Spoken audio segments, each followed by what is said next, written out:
नमस्कार मित्रों, आरोग्य जीवन यात्रा की ज़ूम मीटिंग में आप सब योगी आत्माओं का स्वागत है।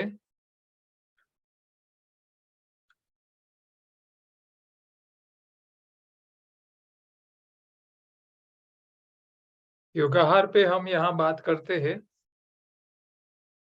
आरोग्य के साथ जीवन में कैसे हम आनंद, सुख, शांति पाए, उसके ऊपर हम बात कर रहे हैं।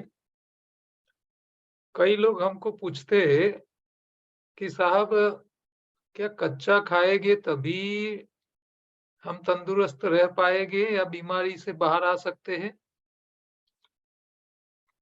तो ऐसा नहीं है। जो लोग रेगुलर योग करते हैं, योग, प्राणायाम, आसन, सत्कर्म, बॉडी क्लींजिंग का काम, समयांतर उपवास, तो उन लोगों के लिए कच्चा खाना ज़रूरी नहीं है। लेकिन जिन लोगों को ये कुछ नहीं करना है,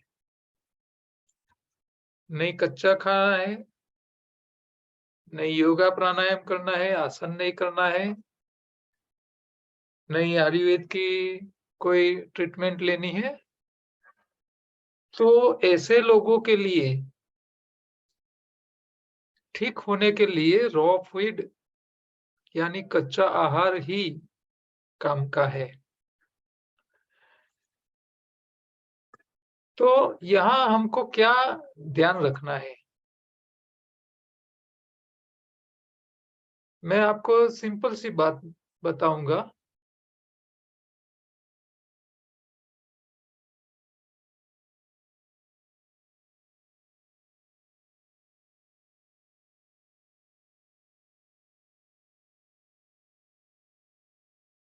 इसमें क्या है? तो पहले तो दुनिया में रहने वाले सारे लोग पकाया ही खाते हैं। पकाया खाते हैं फिर भी बीमार नहीं है। तो वो लोग पकाया खाने के बाद बीमार क्यों नहीं है? वो पहले सोचना पड़ेगा, उसके पीछे के रीज़न को आपको ढूँढना पड़ेगा। तो जो लोग चबा-चबा के खाते हैं, जब चबा के खाते हैं, तो ज़रूरत से ज़्यादा खा नहीं सकते, ज़रूरत हो इतना ही खा पाएँगे क्योंकि आधा खुराक उसका आधा स्टमक उनका खुराक से भरेगा आधा और आधा मुँह की सलाइवा से भरता है। तो जो लोग चबा के खाते हैं, भले पकाया खाते हैं, फिर भी वो लोग बीमार नहीं है। मैं तो यहाँ तक कहता हूँ कि 80% समस्याएँ लोगों के शरीर में तभी आती है जब लोग बिना चबा के खाते हैं। तो चबा के खाने वाले को कच्चा खाने की ज़रूरत नहीं है, फिर भी वो ठीक रह सकते हैं, लंबी आयु भुगत सकते हैं। और मैंने ऐसे कई लोग देखे हैं और आज भी समाज में ऐसे कई लोग हैं, जिनकी उम्र 90 साल से ज़्यादा 95, 100-100 साल हो चुकी है और बीमार नहीं है। तो आपको ये ध्यान रखना है, क्योंकि कच्चा खा के जीना बहुत मुश्किल है, उसके पीछे खर्च भी ज़्यादा आता है, शरीर दुबला-पतला दिखता है, लोग उनकी मश्करी भी करते हैं, मज़ाक भी उड़ाते हैं लोग। तो हमको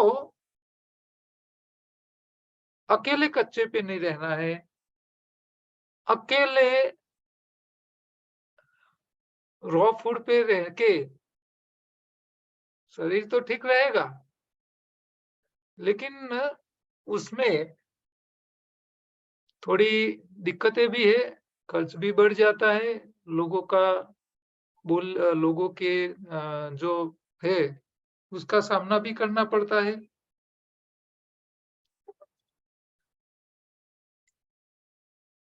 तो आपको बीच वाला रास्ता पसंद करना है। 1 मिनट जरा मैं वीडियो को जरा सही कर लूँ।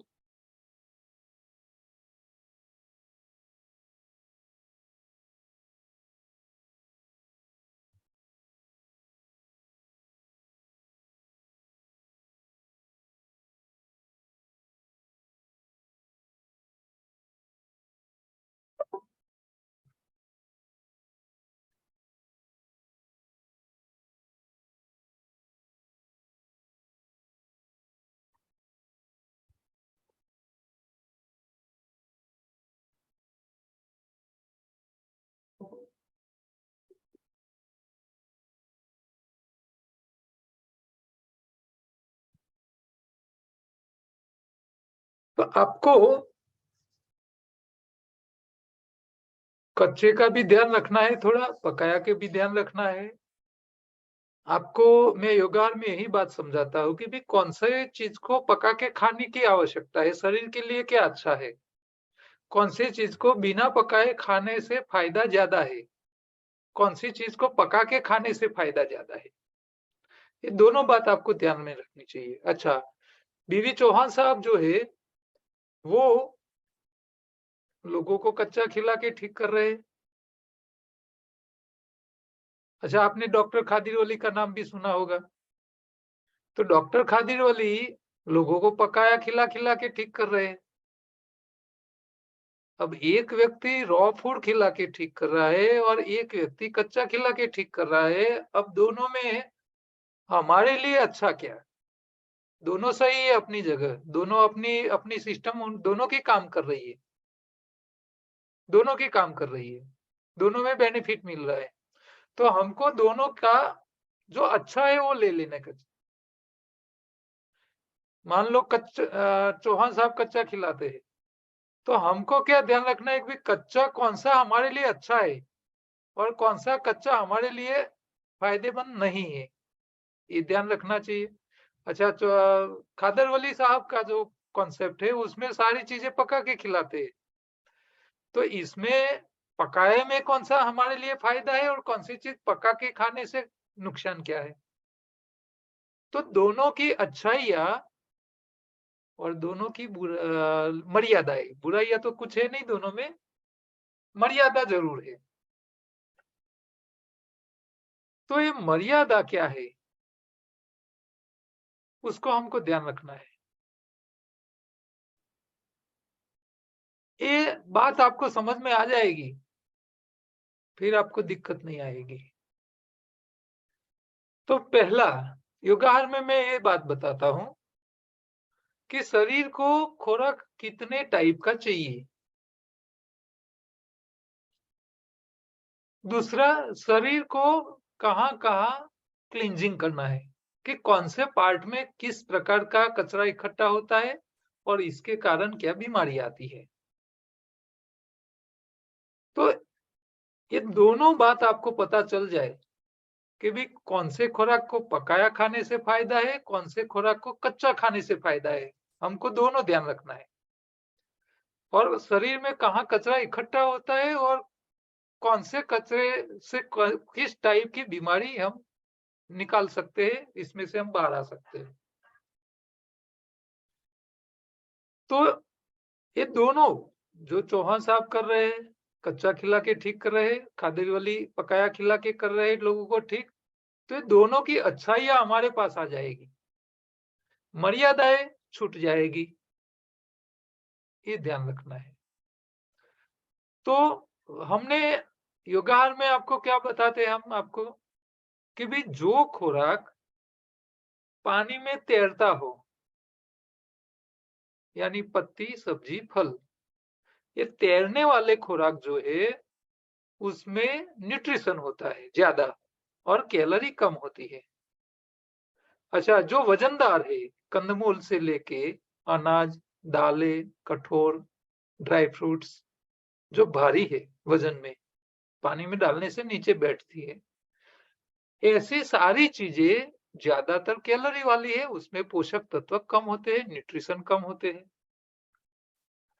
अब शरीर को तो न्यूट्रिशन भी चाहिए, कैलोरी भी चाहिए। तो कैलोरी कहाँ से मिलेगी, न्यूट्रिशन कहाँ से मिलेगा? तो न्यूट्रिशन आपको कुदरत के नियम के हिसाब से तो वजन में कम है उसमें से मिलेगा। तो कम वजन वाले क्या है, लो डेंसिटी वाले कौन से खुराक है? तो पत्ती, सब्जी, फल। लेकिन इसमें भी सबसे कम वजन वाला कौन है? तो वो है पत्तियां। तो पत्तियां से आपको सबसे ज्यादा न्यूट्रिशन मिलेगा, लेकिन सब प्रकार के न्यूट्रिशन नहीं मिलेगी, क्योंकि कई न्यूट्रिशन ऐसे होते हैं वो खुराक में कहीं मिलते ही नहीं। जैसे कि विटामिन बी 12 है, विटामिन D3 है, ऐसे कई प्रकार के विटामिन है, वो आपको कहीं खुराक में मिलेंगे ही नहीं। और इसीलिए एलोपैथी वाले डॉक्टर्स तो क्या बोलते हैं कि भाई विटामिन बी 12 की आपको कमी ना हो, इसके लिए आपको नॉनवेज खुराक खाना चाहिए। तो मैं ये बात से सम्मत नहीं हूँ। हरी पत्ती सबसे वजन में हल्की है, तो हरी पत्ती में सबसे ज्यादा न्यूट्रिशन है, लेकिन सारे प्रकार के विटामिन इसमें अवेलेबल नहीं है। तो विटामिन्स के अलावा जितने न्यूट्रिशन चाहिए वो आपको हरी पत्ती से मिल जाएगी। अच्छा, जब कोई न्यूट्रिशन वाला खुराक यानी कि पत्ती, सब्जी, फल।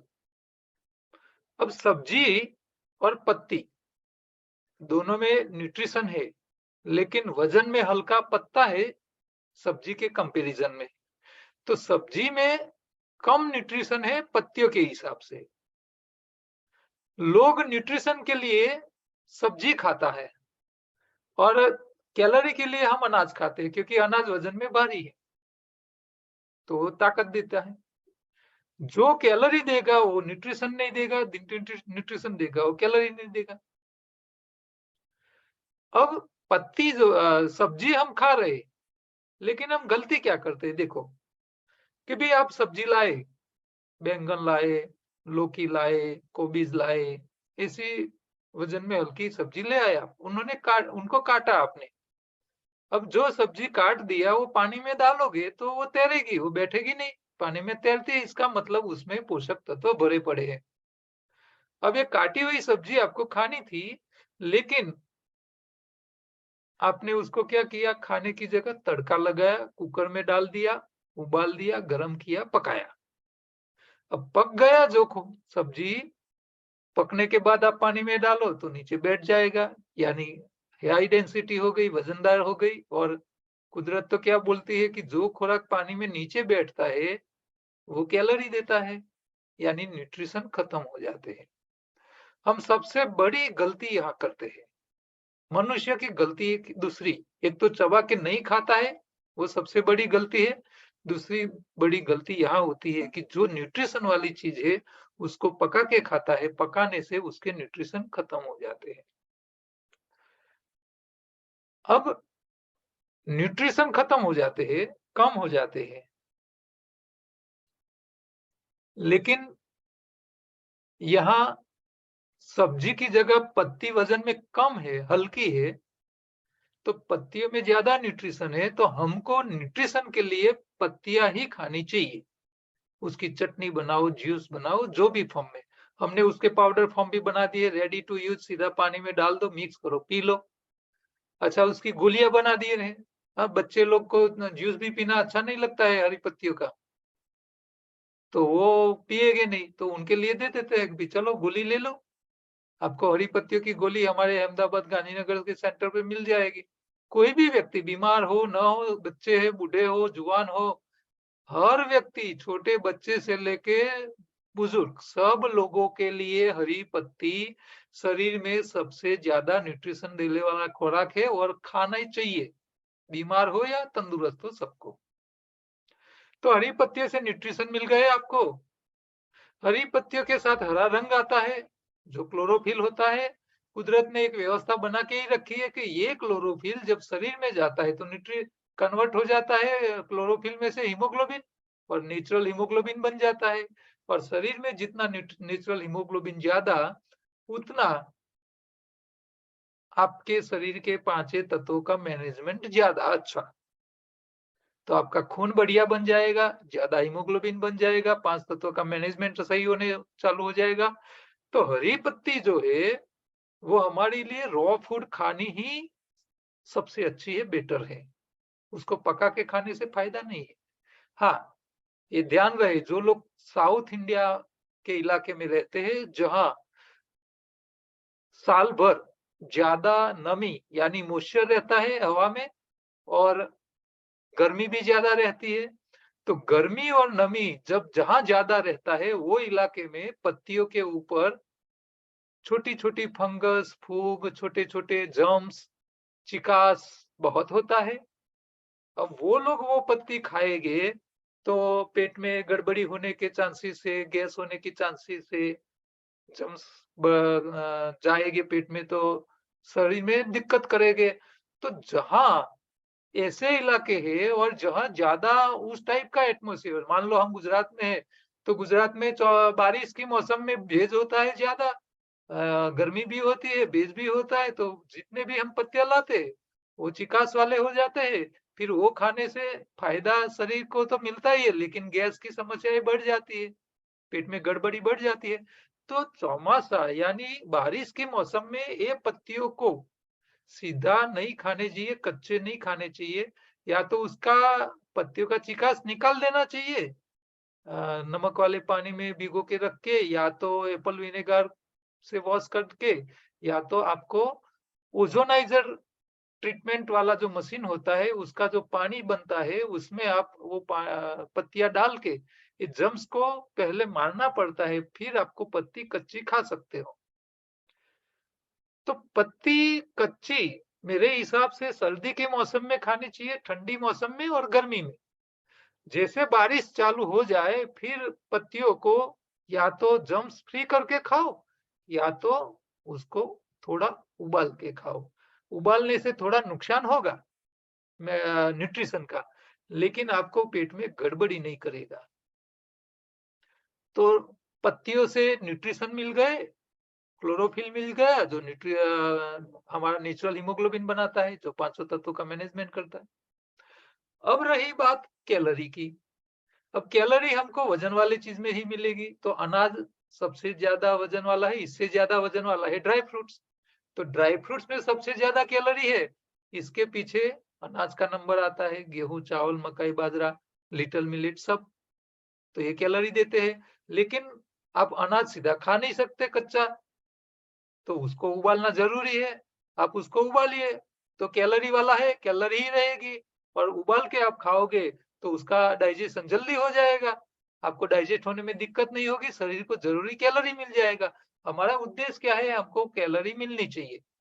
अब आप अकेले पत्ते खा के कैलोरी लेने जाओगे तो पूरा तगारा भर के पत्ता खाना पड़ेगा तभी थोड़ी ताकत मिलेगी। अब इतना तो हमारा स्टमक भी नहीं है बड़ा कि पूरा तगारा भर के पत्ता खाए और ज्यादा ताकत ले। और छोटा सा एक बकरा होता है तो पूरा पूरे दिन में तगारा भर के पत्ता खा लेता है तभी उसको इतनी ताकत मिलती है। और हम इतनी ताकत के लिए तुरंत तगारा भर के पत्ता नहीं खा सकते क्योंकि उसमें कैलोरी बहुत कम होती है पत्तियों में। तो हमको ताकत के लिए अनाज सबसे अच्छा है, सस्ता भी है अनाज ड्राई फ्रूट्स के हिसाब से। तो आप अनाज को पका के खाइए, वो आपको ताकत देगा, कैलोरी मिल जाएगी वहां से। अब रही बात विटामिन की। अब विटामिन तो मुंह की लार जैसा है, मुंह की लार आपको बाजार से कहीं नहीं मिलेगी। बाजार में मुंह की लार लार के बॉटल मिलेगा क्या? नहीं मिलेगी। लार तो मुंह में पैदा ही करना पड़ेगा। अब लार जितनी मुंह में पैदा करोगे इतना जो भी आप कुछ खाओगे, कच्चा खाओगे या पकाया खाओगे, इन सब को डाइजेस्ट करने के लिए मुंह की लार जरूरी है। और जो लोग चबा के खाते हैं वो लोग लार के साथ जब पेट में डालते हैं तो पकाया खुराक एसिड होता है उसको भी कम नुकसान वाला कर लेता है लार, मुंह की लार, सलाइवा। तो जैसे लार के बॉटल बाजार में नहीं मिल सकते, इसी तरह विटामिन्स आपको कहीं खुराक में नहीं मिल सकते, विटामिन को शरीर में पैदा ही करना पड़ता है, आपको उसको पैदा ही करना पड़ेगा। तो विटामिन को शरीर में पैदा करने का जो काम होता है, वो हमारे छोटे आंत में रहे बैक्टीरिया करते हैं, जिसको प्रोबायोटिक बैक्टीरिया कहते हैं, गट बैक्टीरिया भी कहते हैं। हम क्या करते हैं? ये बैक्टीरिया की जो संख्या बढ़ी रहनी चाहिए शरीर में हमारे आंतों में, वो नहीं बढ़े, उसको खत्म करने का काम ज्यादा करते हैं। क्योंकि आप महीने 2 महीने में एक बार जब बीमार पड़ते हो, गला पकड़ता है, बुखार आता है, हाँ, कुछ भी वायरल इन्फेक्शन होता है, तब हम क्या करते हैं, चने ममरे की तरह सीधा एंटीबायोटिक का डोज डाल देते हैं पेट में। और जठर में जब एंटीबायोटिक जाती है तो आपकी आंतों में रहे जो बैक्टीरिया जो विटामिन बनाने का काम करने वाले हैं, डाइजेशन करने का काम करते हैं, पहले उसको आप खत्म करते हो, फिर जाके वो एंटीबायोटिक आपकी खून में जाएगा और खून में घुसे हुए सर्दी जुकाम या किसी भी वायरल इन्फेक्शन जो बीमारी के पीछे जिम्मेदार है, वो वायरस को फिर बाद में मारते हो। पहले तो हमारे शरीर में विटामिन बनाने वाले बैक्टीरिया को हम मारते हैं, फिर उसको मारते हैं। तो हम अपने ही कुहाड़े, अपने ही पैरों पे कुहाड़ा मारते हैं। तो वायरल इन्फेक्शन जब भी होता है तो इसका मतलब आपके खून में कचरा बढ़ गया है, और कचरा कम करना है तो खाना बंद करो, एक दिन उपवास करो, अपने आप ठीक हो जाओगे। एंटीबायोटिक खा के सर्दी जुकाम को ठीक करने का क्या मतलब है? कोई मतलब नहीं है, तो पागलपन है, ऐसा करना ही नहीं चाहिए। तो ये उपवास लंघनम परम औषधि आयुर्वेद ने इसीलिए बताया है कि भाई अब एंटीबायोटिक मत खाइए, उपवास करके करके अपने शरीर में वायरल इन्फेक्शन को कम करो। क्योंकि आप एंटीबायोटिक खाओगे तो आपके शरीर में विटामिन पैदा करने वाले सारे बैक्टीरिया मर जाएंगे, विटामिन बनेगे ही नहीं। अब हमारे शरीर में जो बैक्टीरिया है, विटामिन बनाने वाले गट बैक्टीरिया है, प्रोबायोटिक बैक्टीरिया है, वो बढ़े कैसे? तो उनके लिए भी भगवान ने व्यवस्था करके रखी है। भगवान ने भगवत गीता में हमको, जब वो बाल्य अवस्था में थे कृष्ण भगवान, तो उन्होंने लीलाएं की थी, किसकी की थी? दही और मक्खन की। तो दही के जो बैक्टीरिया है वो हमारे शरीर के लिए अच्छे बैक्टीरिया बढ़ाने का काम करते हैं। दही वो खुराक है ही नहीं। दही हमारे शरीर में पाचन करने के लिए जो मटेरियल चाहिए, जो बैक्टीरिया चाहिए, उसका वही है, वो सप्लाई है, वो खुराक नहीं है। तो दही, आप दही खाते रहिए। दूध और घी की कहीं लीला भगवान कृष्ण ने नहीं बताई। दही और मक्खन, अच्छा मक्खन शरीर के लिए सबसे बढ़िया है, लेकिन हम उस क्या करते हैं, उनका घी बनाते हैं, फिर उसके लड्डू, मोहनथाल, जलेबी और अवनवी चीजें बना के बिगाड़ बिगाड़ के हम खा रहे हैं। घी खाना ही है तो कच्चा ही खाइए।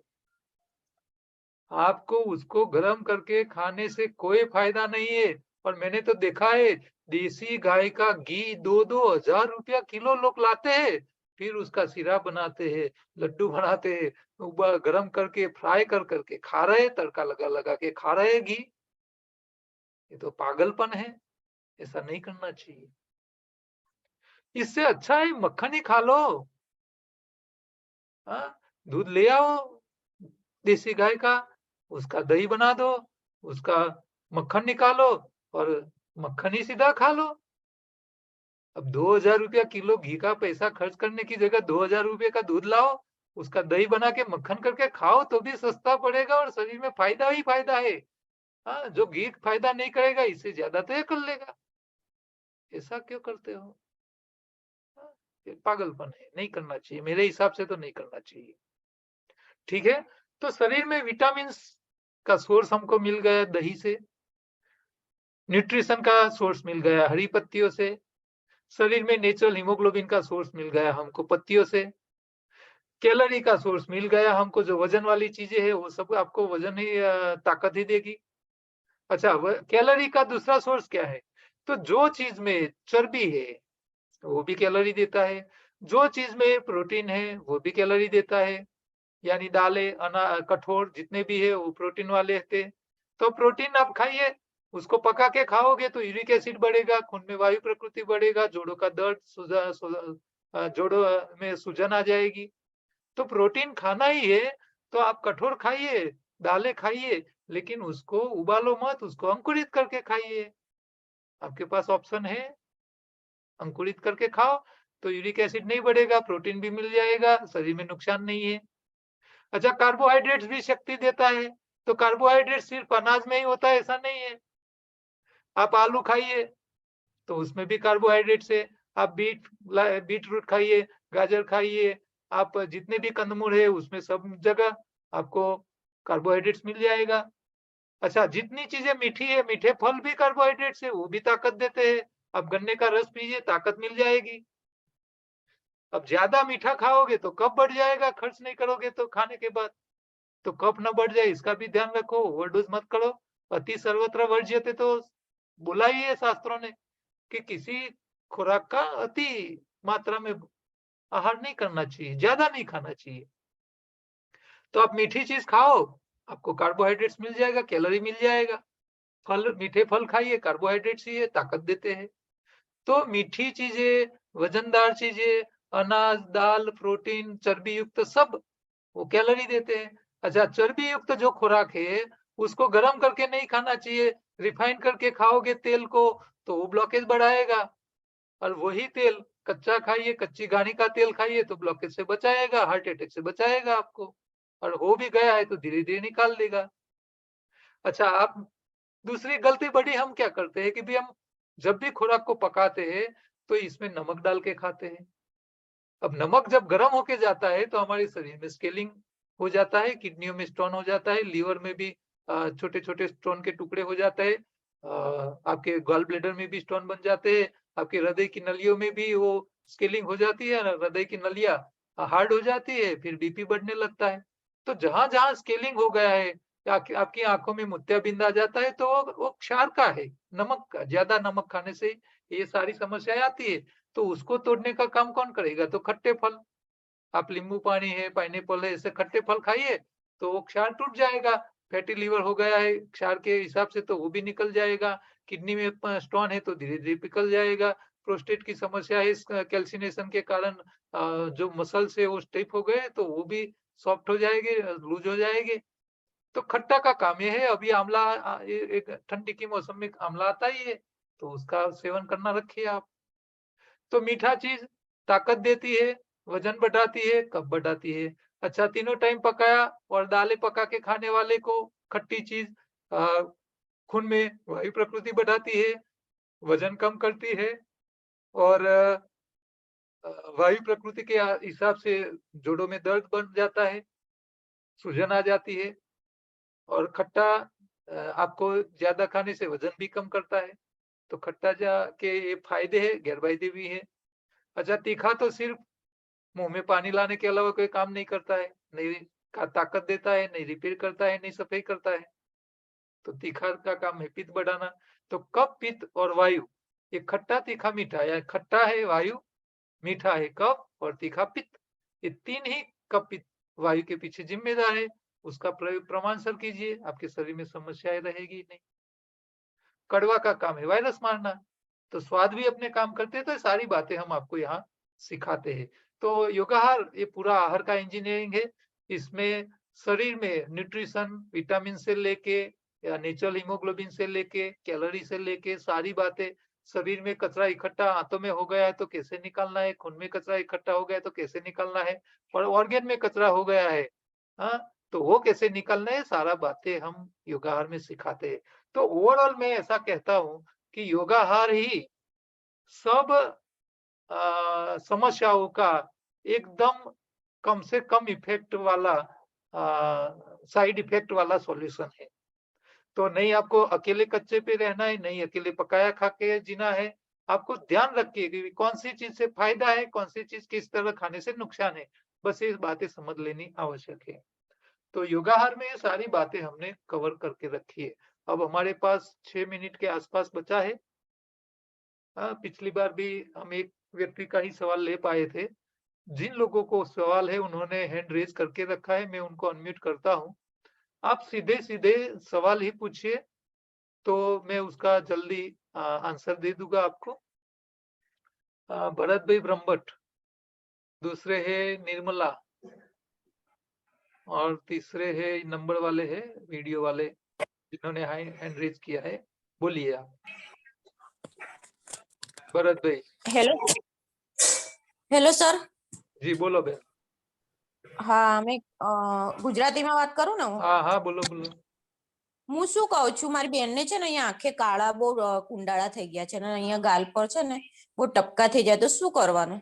એમને કહો ચાવીને ખાય, हरी पत्ती खाए, एक टाइम उपवास करे, चा दूध कॉफी बंद करे, अने चामड़ी चामड़ी ब्लेक क्यारे थाय के ત્યાં ચામડી ઉપર ફૂગ યા ફંગસ થતી હોય, જીના જીના જમ્સ રહેતા હોય એટલે ચામડીને બ્લેક કરે, એટલે લોહીના વિકારના કારણે આપણી ચામડી ઉપર આવી સમસ્યાઓ આવે। તો લોહી શુદ્ધ કરવું જરૂરી છે।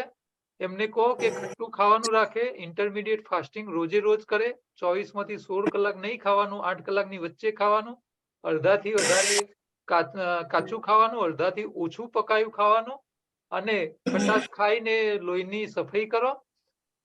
ધીરે ધીરે આ સમસ્યા જતી રહેશે। અને ઉપરથી ફાયદો લેવો હોય તો એપલ વિનેગર, 1 ચમચી એપલ વિનેગર, 1 ચમચી પાણી, બંને મિક્સ કરી અને એને કપડાથી જે કાળાશ છે એની આજુબાજુ તમારે એનું રબિંગ કરાવવાનું, તો એ કાળાશ જલ્દી આઉટ થશે અને ચામડી જે નવી આવશે એ બધી સારી આવશે અને સમસ્યાઓમાંથી લાભ મળી જશે। બરાબર? એવું છે? હા હા હા, ચાલો thank you sir. Nirmalaben unmute કરો તમારું માઇક।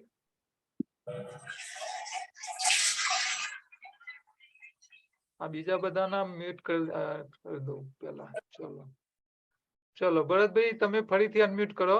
નિર્મલાબેન તમે અનમ્યુટ કરો।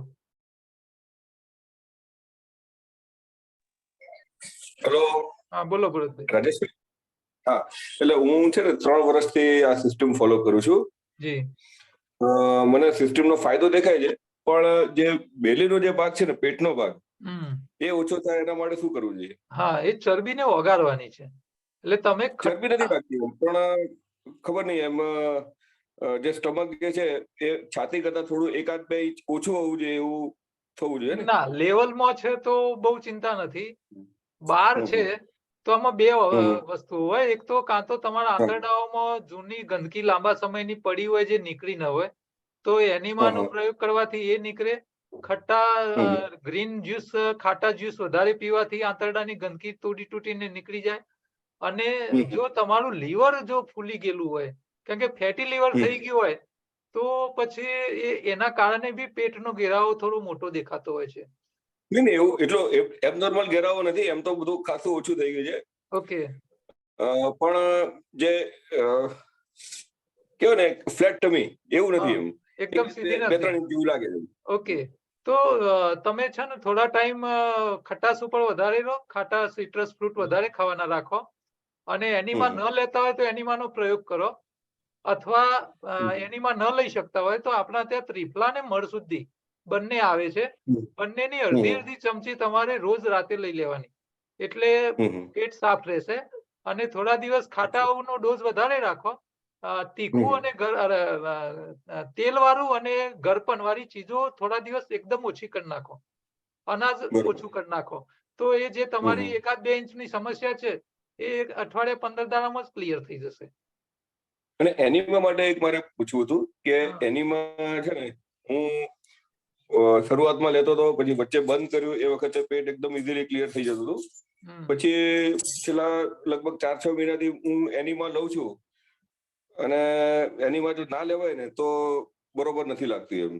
હા તે લઈ લેવાનો, અમે રોજ વાપરીએ છીએ એનીમા, જરૂર નથી તો અમે બીમાર નથી પણ છેલ્લા 8 વર્ષથી રોજ વાપરીએ છીએ, એટલે લેવામાં કઈ ખોટું નથી। આપણે રોજ બ્રશ કરીએ એમ એનીમા લઈ લેવાનું, એ આપણે મોઢાની દાંતની સફાઈ બ્રશથી કરીએ છીએ, પાછળની સફાઈ એનીમાંથી કરી લેવાની, એટલે એમાં 500 ml જેટલું લિક્વિડ લેવાનું ને, પાણી 500 ml? સાદા પાણીનો જ લેવાનું, બરોબર છે? 500 ml ક્વોન્ટિટી? આખો ડબ્બો લો, કોઈ વાંધો નથી, લઈ શકાય। અચ્છા અચ્છા, ચલો નિર્મલાબેન, આપણા જોડે 1 મિનિટ થી ઓછો ટાઈમ છે।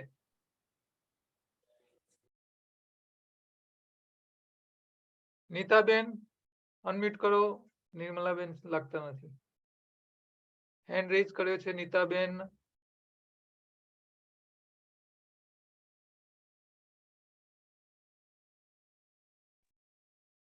હેલો જી બોલો, ફટાફટ બોલજો. સર પેટ સાફ ન થાય એના માટે શું કરવાનું હોય? પેટ સાફ ન થતું હોય તો ચાવીને ખાઓ, વજનમાં હલકો, પાંદડા શાકભાજી વધારે ખાઓ, અનાજ ઓછું ખાઓ અને ચાવીને ખાઓ. અને દહીંનો પ્રયોગ કરો તો એનાથી ચીકાશ બનવાની રે આંતરડામાં, તો મોશન જે કઈ છે ઇઝીલી પાસ થઈ